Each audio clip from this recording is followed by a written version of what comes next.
Es común escuchar a algunos neocalvinistas acusar a los que no somos calvinistas de pelagianos o de semipelagianos, y se reduce la enseñanza de Pelagio a la salvación por obras. De igual forma, se dice popularmente que se sabe muy poco del pensamiento de Pelagio. Sin embargo, ¿sabías que hay estudios de la doctrina de Pelagio? ¿Alguna vez los has leído o los has escuchado? Por eso hoy en Teologizando veremos lo que se sabe de la doctrina de Pelagio.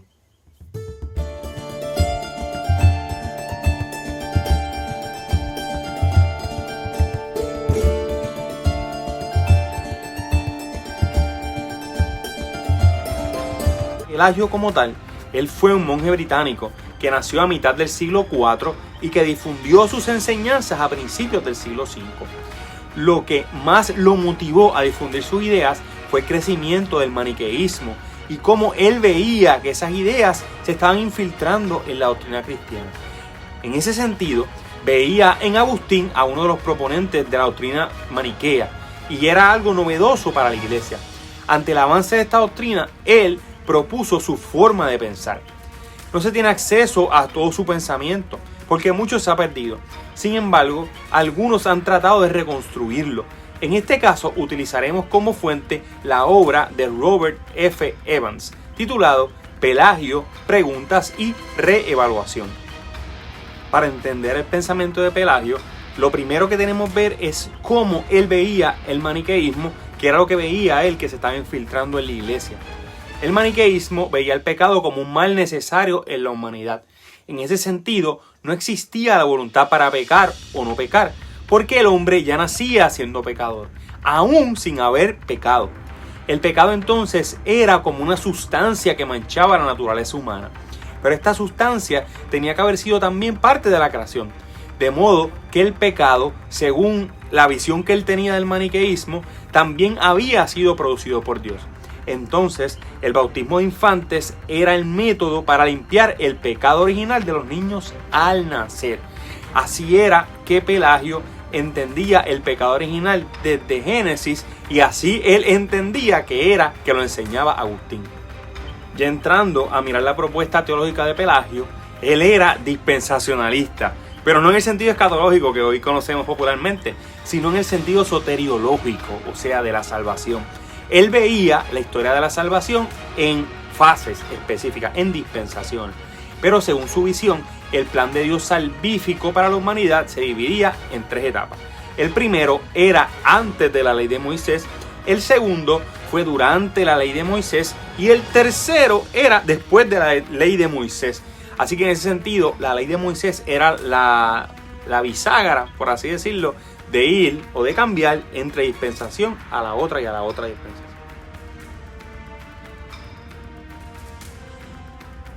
La primera dispensación es cómo el hombre se podía salvar antes de la ley de Moisés. La naturaleza original del pecado del hombre era sin pecado, porque así fue creado, sin pecado. Pero Adán pecó por su libre voluntad. Luego Adán les enseñó a sus descendientes a pecar una y otra vez. Entonces el pecado se perpetuó, pero por el poder del hábito. Pero hubo hombres en esta dispensación que pudieron romper con el poder del hábito. Un buen ejemplo de un hombre en esa dispensación que fue capaz de hacer esto fue Enoc. Por eso, según Pelagio, fue que Enoc no murió. Entonces el pecado no se transmitía a través de la procreación, según lo veía el maniqueísmo, porque la procreación era como un tipo de nueva creación. Y como la creación fue buena y perfecta, en la procreación el producto tenía que ser también necesariamente bueno. En este sentido, el problema real del pecado estaba en la costumbre. El hombre pecaba no porque su naturaleza lo obligaba, sino porque así estaba forzado por su costumbre. Esta costumbre, a medida que el niño iba creciendo, se hacía tan y tan grande y tan fuerte que después no la podía controlar. Pero en teoría, si el hombre rompía con el poder del hábito, se podía vivir sin pecado. Sin embargo, cada vez el poder del hábito se hizo más y más fuerte, más y más grande, al punto de que fue necesario una intervención de Dios para cambiar el rumbo de la humanidad. Y ahí llega la segunda dispensación, que fue la ley de Moisés.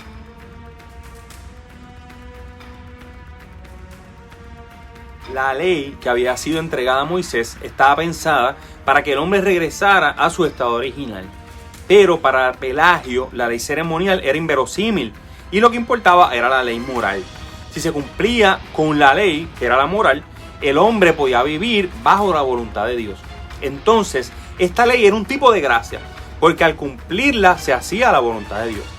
Pero esta ley fue malentendida y se volvió también inútil.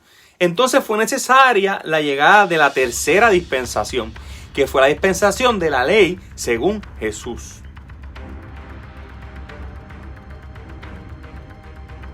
Tras la imposibilidad del hombre de poder romper con el poder del hábito al aplicar y seguir la ley de Moisés, Dios se encarnó como Jesús. Pero Jesús, en su naturaleza humana, fue capaz de vivir sin pecado, que fue el diseño original de la creación. Esto demostraba la verdadera naturaleza del hombre y la posibilidad de no pecar. De otro modo, Jesús también hubiera nacido marcado por el pecado de la humanidad o el pecado original.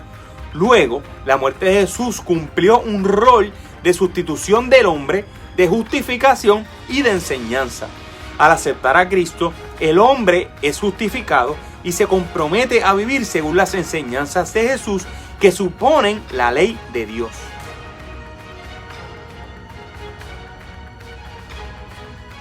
Para Pelagio entonces, el hombre es culpable porque peca y peca porque tiene la posibilidad de pecar o de no pecar. Así ejerce su libre albedrío. En ese sentido, Dios es como un doctor que viene a curar una herida autoinfligida en el hombre. Pero él veía lo contrario en el maniqueísmo. Él veía el maniqueísmo a Dios que venía a curar una herida que el mismo Dios le había infligido a su creación. Pero Dios le da su gracia al hombre a través de Jesús y esto le permite poder cumplir con sus mandamientos. De nuevo, esto es lo que cree entonces Pelagio. ¿Cómo Pelagio veía a Cristo? Pues no solamente lo veía como un redentor, sino que también suponía un nuevo modelo para la humanidad. Jesús rompió con el poder de la costumbre y demostró que es posible salir del círculo vicioso del pecado por la costumbre. Para lograr esto, Jesús se despojó, reduciéndose a ser un esclavo hasta la muerte. Su actitud de llevar los pecados de la humanidad nos enseña también a sufrir las aflicciones de los demás.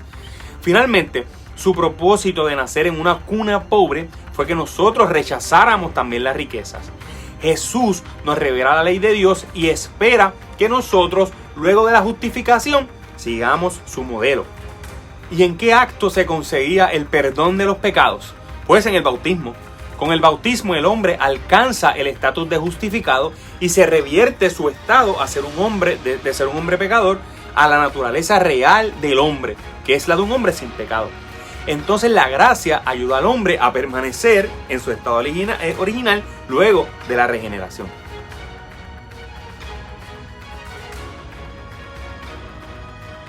La gracia también ilumina al hombre sacándolo de su ignorancia y mueve su voluntad para que pueda obedecer a Dios y hace que el hombre regrese a su estado original. Porque ese estado original siempre ha estado por lo menos escondido en el hombre, aunque está opacado y queda casi imposible por el poder del hábito del pecado. Así se puede resumir la fórmula cristológica. Cristo, con su ejemplo, mandamientos y enseñanzas, ha traído al hombre a su estado original, que era el camino de la vida. Luego, su gracia es nuestra ayuda para poder vencer el poder del hábito de pecar.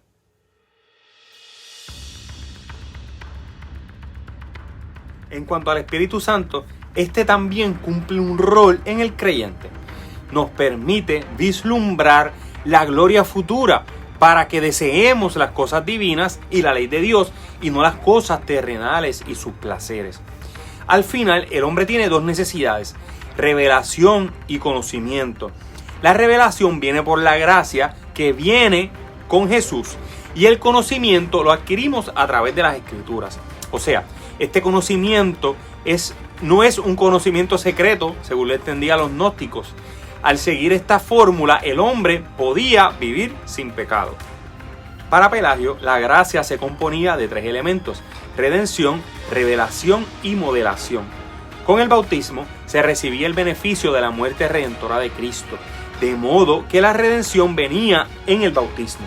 Por otro lado, la gracia le mostraba al hombre que podía vivir sin pecado y le daba fuerzas al hombre para permanecer en ese estado. El Espíritu Santo también operaba en la gracia al mostrarle al hombre la voluntad de Dios y les dejaba saborear la victoria futura, de modo que desearan las cosas celestiales y no las terrenales. Ese es el componente de la revelación. De igual forma, con la revelación ocurría la iluminación, que sacaba al hombre de su ignorancia del pecado y permitía que el hombre cumpliera con la voluntad de Dios, que era no pecar. Y finalmente Cristo cumplió con el rol de la modelación. Cristo es el ejemplo y con sus mandamientos y enseñanzas le trajo al hombre y lo ayudó a regresar al camino de la vida y a formar un carácter suficiente para poder vencer el hábito de pecar. Podemos resumir la doctrina de Pelagio en los siguientes puntos. Número 1. El hombre en su estado original era capaz de no tener pecado. Número 2. Como el hombre no fue capaz de vivir sin pecado, llegó la ley de Moisés en su ayuda, pero tampoco fue suficiente. Número 3. Por eso vino la obra de Cristo. Número 4. El perdón de pecados es una virtud de la muerte redentora de Cristo. Número 5. Cristo funcionó como modelo de una vida sin pecado. Y esto demuestra que es posible vivir sin pecar. Número 6.